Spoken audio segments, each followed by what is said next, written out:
sound speeds. In this video, I'm going to slow down a little bit because I'm not just doing a product review, I'm delivering a message.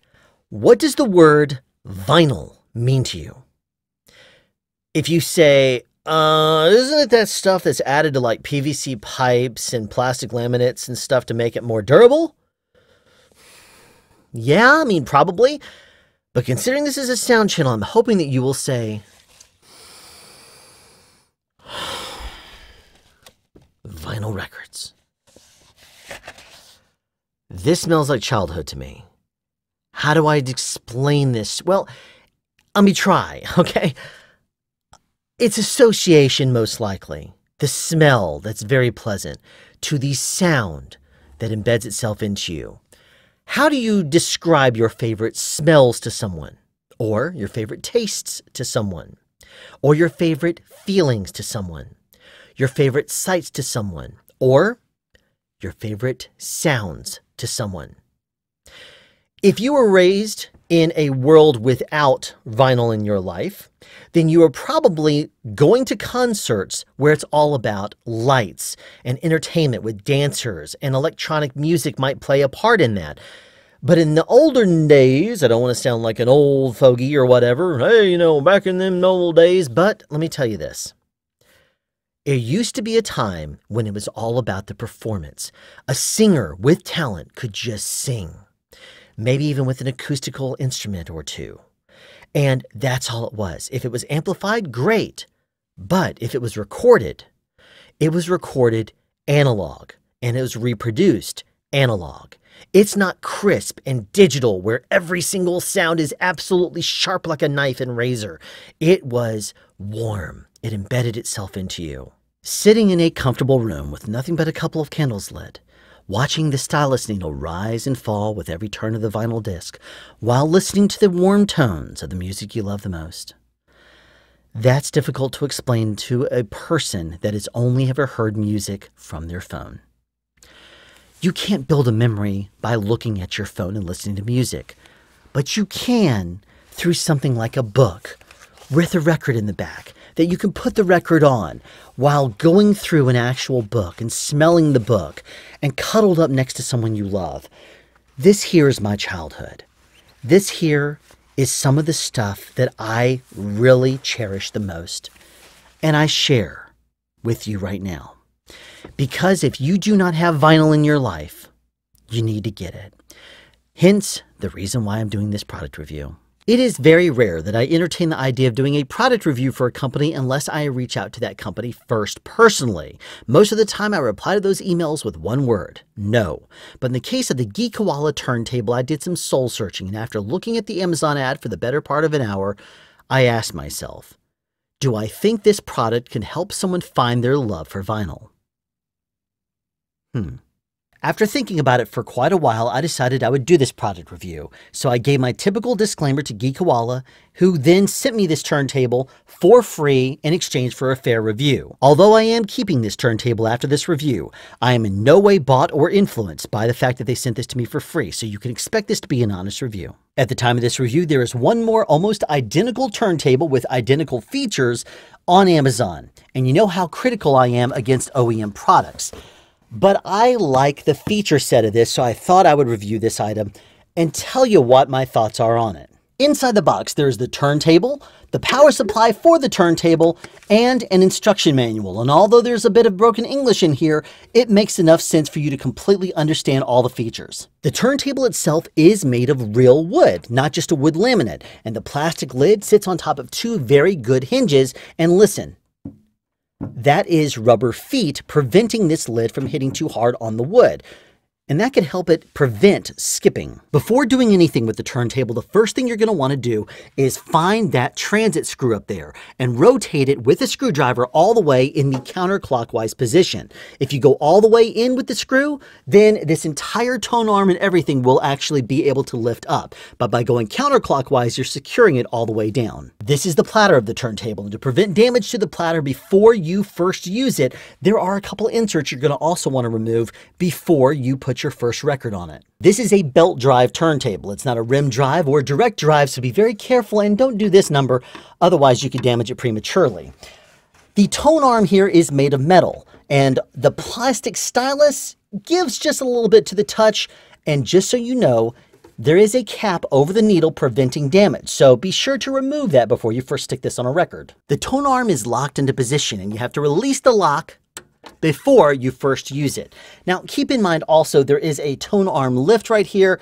You'll probably not want to pick up the tone arm itself and move it into position at first. You might develop the finesse of it later, but I would not recommend doing that at first. Simply flip this little switch right here up and it will move. You can position into place and drop it. Now keep in mind, when you drop it, it will slightly go outwards with the fall. So it will not go straight down, it will actually go more towards the outer part of the record. So if you're starting at the very, very beginning, be aware of that, because if it slightly falls and goes off the edge of the record, it can damage the stylus. There are two switches next to the tone arm, and the first is the auto stop button.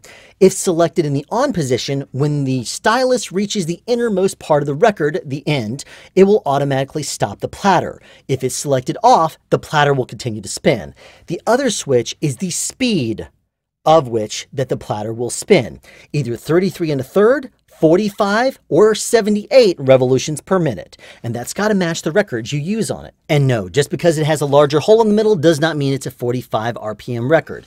As a matter of fact, the record itself will tell you the speed it wants to be played at. And if the record itself does not tell you, then the outside of the record will. 33 1/3 RPMs on this one and 78 RPMs on this one. The faster it spins, the higher fidelity the playback will be on the record. On the back of the turntable, you will find an 1/8 inch 3.5mm line-in auxiliary input, followed by 2 lines out, but those are RCAs. Note they are not phono, and there is a place for you to plug in your power cord. The volume switch on the front is very smooth to the touch and does not give when you try to wiggle it. All 8 of the buttons on the front controlling the features are made of plastic, and they have a good tactile feel to them, and they don't feel cheap like you're going to damage them if you press too hard.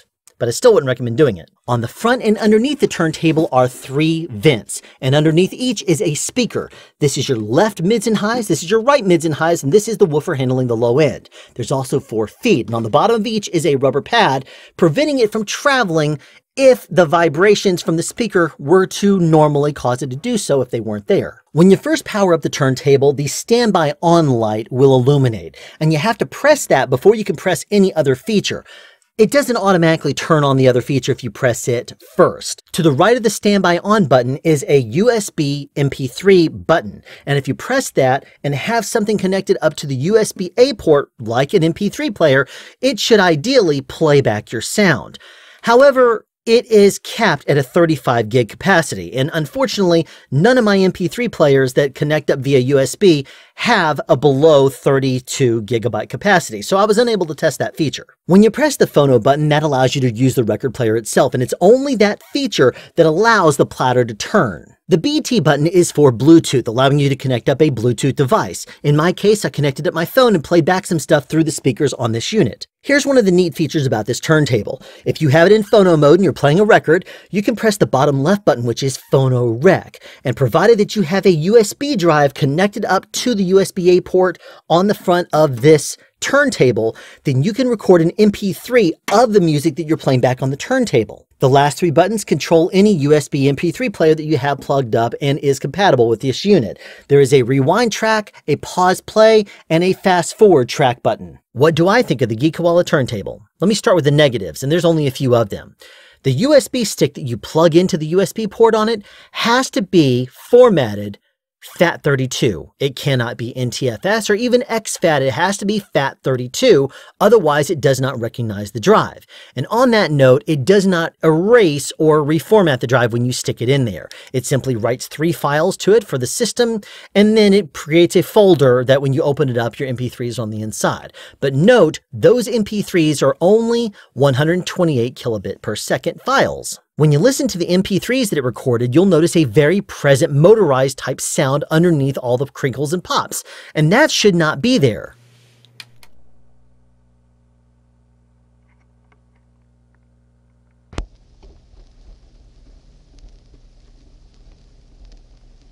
It's very noticeable and in my opinion renders the track that it records completely useless, but I will point out that in regular phonograph mode, That sound is not there when it comes to your speakers or the line out. The downward-facing speakers are not ideal for fidelity. Having to bounce mids and highs off of a flat, hard surface is going to make it more dissipated and less crisp.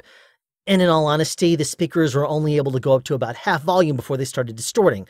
And they're not that great sounding to begin with. But it does have a line out, and connecting that up to my stereo made it sound a lot better. While it does have a tone arm lock built into the yoke, it does not have an anti-skating control, nor does it have a stylus counterweight. But in all honesty, neither of those are really necessary because the stylus is fixed.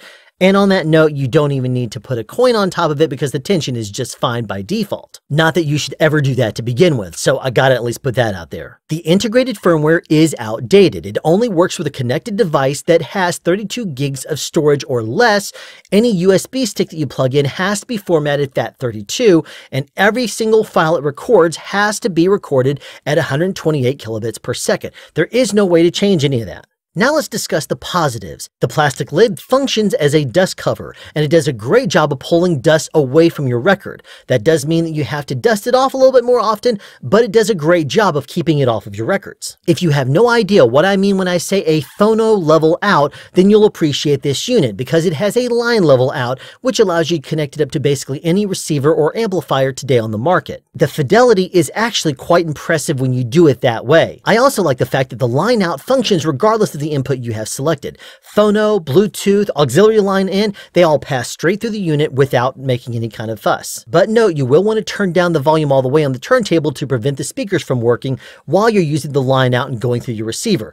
Otherwise, it's going to sound kind of awkward. At the time of this review, the Geekoala Turntable is priced just shy of $130 on Amazon, and there's a link down in the description if you'd like to check it out. Do I think it's worth it?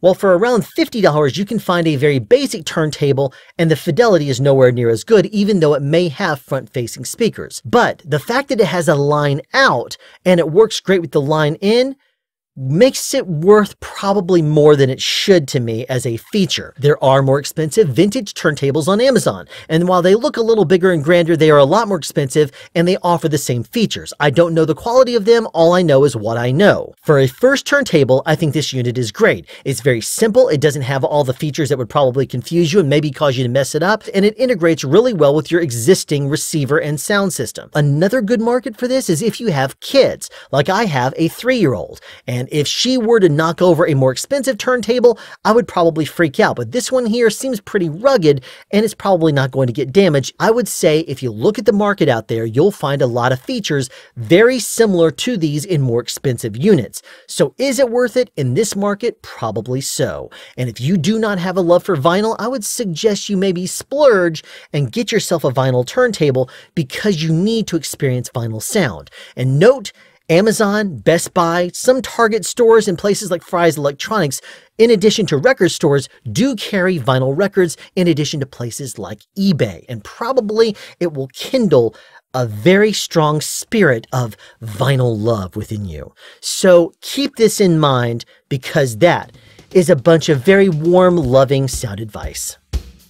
Have a question you'd like answered or want to add something? Be sure to write it in the comment section down below. You can also make a suggestion for future topics of discussion. Again, comment section down below, or you can email me at soundspeeds@yahoo.com. Be sure to subscribe and turn on notifications so you won't miss out on future sound advice.